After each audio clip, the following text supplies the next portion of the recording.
magsimula tayo dito guys dahil tapos na tayo dito sa area na to maglinis. So ang ating aquarium, ayan, malinis na.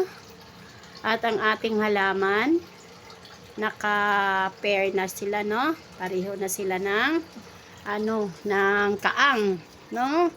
At ating mga shoes daw. Shoes lang 'yan ng asawa ko, guys. Ayan, so nasa tuktok na siya, 2 linya. Ayun. At ang ating money tree, pair din ang kanyang ang kanyang lagayan. Oh. Malinis na ang ating bahay, no? Malinis na. At ito, yan ang ating pinaka-princess na halaman. 'Di ba? Princess na princess siya, guys. Sobra. Ayan yung snake plant nasa baba. At ito ang ating pinakadambuhalang halaman. Talaga super laki.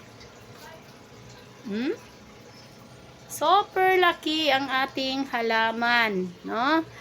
At dito, guys, dahil tapos na ang Pasko, dito ko nilagay sa gilid, guys, ang pang-decor. So, nice, 'di ba? Ayan, malinis na.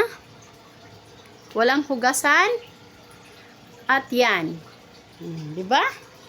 So, madali lang, no? At pupunta tayo doon sa baba. Sa 3rd floor. Doon na naman tayo maglinis. 'Di ba? So, madali lang maglinis dahil maliit lang ang ating bahay. Cute ang ating bahay, no? Kaya madali lang maglinis.